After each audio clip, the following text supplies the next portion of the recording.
Halo kawan-kawan, selamat datang kembali di channel Style Catur.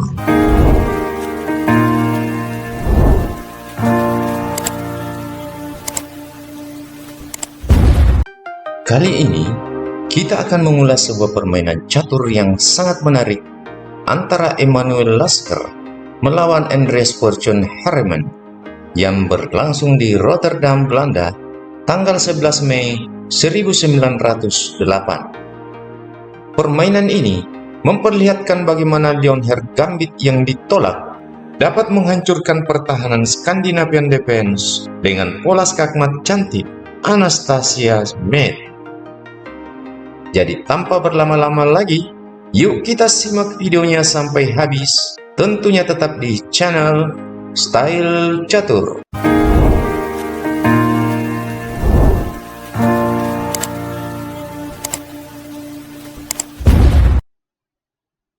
Emanuel Lasker memegang bidak putih, sementara Andries Fortune Harriman memegang bidak hitam.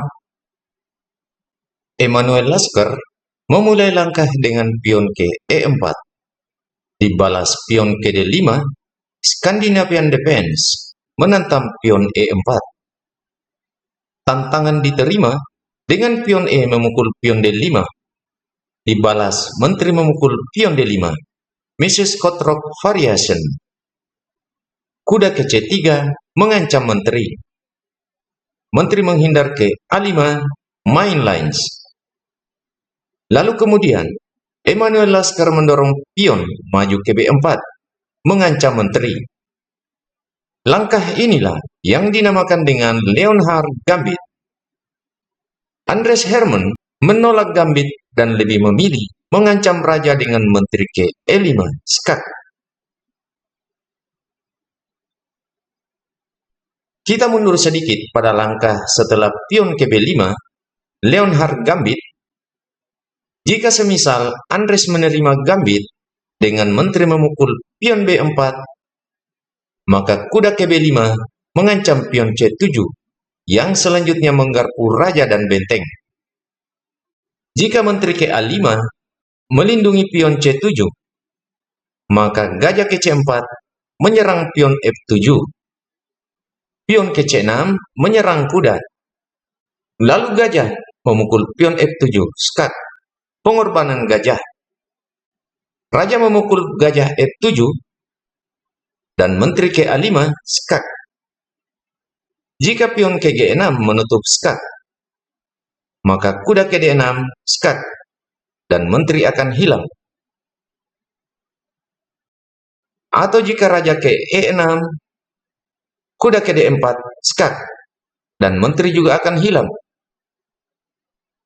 Atau di sini, jika raja ke F6, gajah ke B2, skak, pion ke E5, lalu gajah memukul pion E5, skak, raja ke E7, maka dilanjutkan dengan gajah ke D6, skak, raja ke D8, skak, dan di sini menteri juga akan hilang. Atau jika di sini raja menghindar ke D7, maka menteri ke F5, skak, raja ke E8, maka kuda ke C7, skak, dan menteri kembali akan hilang. Jadi kita kembali. Setelah Andries menolak Gambit dan melangkahkan menteri ke E5, skak, gajah ke E2 menutup skak. Pion ke C6 menghalangi kuda bermanuver ke depan. Jadi kuda ke F3 kembali mengancam menteri. Menteri menghindar ke C7, kemudian rokade dipilih oleh Lasker. Dibalas dengan gajah ke G4 menyerang kuda. Pion ke D4 membuka jalan untuk gajah gelap di C1. Dibalas pion ke E6 juga membuka akses gajah gelap di F8 menyerang pion di B4. Kemudian Emanuel Lasker mendorong pion maju ke B5 mengadu pion. Lalu Andries mendorong gajah ke B6 menyerang pion H2 dua kali. Jadi di sini Laskar mendorong pion maju ke H3, mengancam gajah. Gajah mundur ke F5, lalu pion B memukul pion C6. Dibalas kuda memukul pion C6. Kuda ke B5 mengancam menteri sekaligus mengancam gajah di D6. Jadi menteri ke D7 menghindari serangan kuda sekaligus melindungi gajah dari ancaman kuda. Kuda memukul gajah D6, skak, mengurangi ancaman di jalur gelap H2, B8. Dibalas menteri memukul kuda D6. Pion ke C4, bersiap untuk merusak petak sentral dari hitam.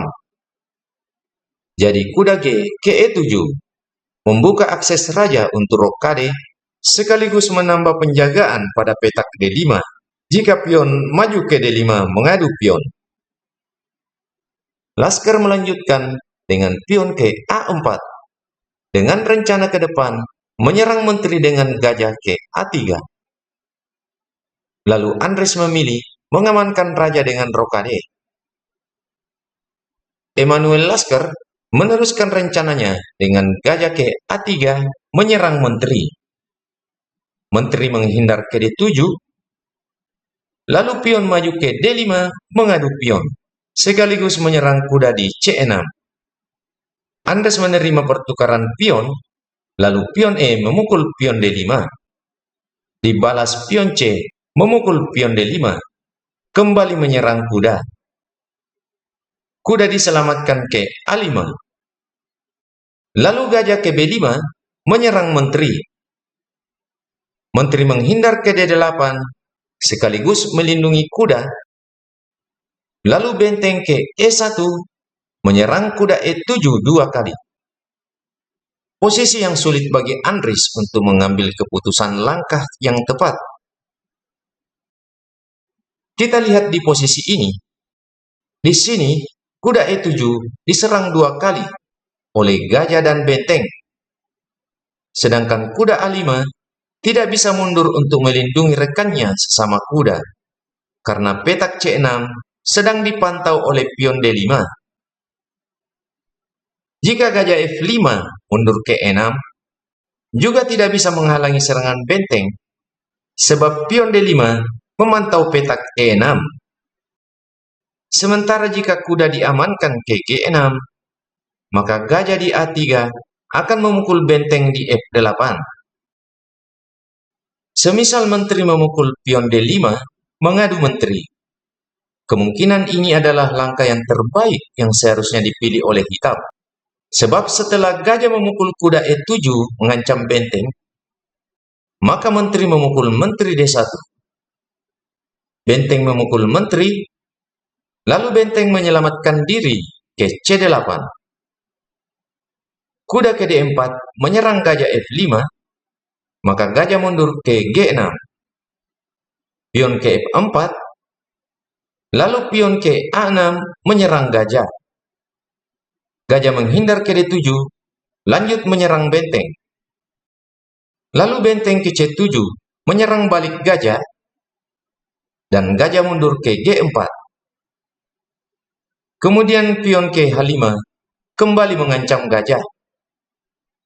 Lalu gajah ke F3, dan di posisi ini putih hanya unggul 1 perwira gajah, namun hitam juga unggul 1 pion. Kita kembali di partai aslinya. Di sini, Andres memutuskan menyelamatkan kuda ke G6 dengan membiarkan gajah A3 menyerang benteng F8. Emanuel Laskar dengan senang hati menerima gajah memukul benteng F8. Dibalas menteri memukul gajah F8. Di posisi ini, Emanuel Laskar sudah unggul 1 pion bebas, serta unggul kualitas perwira. Emanuel Laskar kemudian meneruskan dengan kuda ke D4 menyerang gajah F5. Lalu Andres pion ke A6 juga menyerang gajah.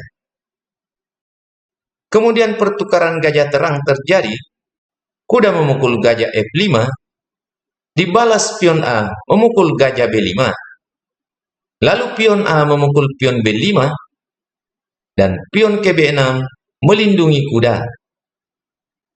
Laskar kemudian mendorong pion maju ke D6 dan Andres menghalangi dengan benteng ke D8. Menteri ke D5, lalu kuda ke F4 menyerang menteri. Menteri mundur ke E4, balas menyerang kuda. Lalu kuda ke E6 dan benteng ke A4. Dan Andres belum mengetahui rencana tersebut. Kemudian melangkahkan kuda ke C5, menggarpu menteri dan benteng. Emanuel Lasker kemudian melangkahkan kuda ke E7, skak. Di posisi ini, menteri memukul kuda adalah langkah terbaik untuk hitam. Namun Andres menyelamatkan rajanya ke H8. Maka skenario skakmat yang telah disusun oleh Emanuel Lasker akan segera berjalan. Sekarang silahkan kawan-kawan pause videonya untuk menebak langkah putih selanjutnya, dan putih akan menang dalam hitungan 2 langkah ke depan.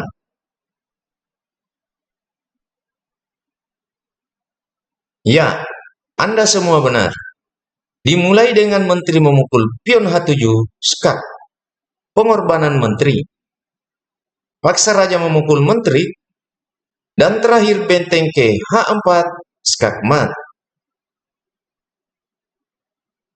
Demikianlah pertandingan catur yang sangat menarik antara Emanuel Lasker melawan Anders Hermann yang berakhir dengan skakmat cantik Anastasia Met.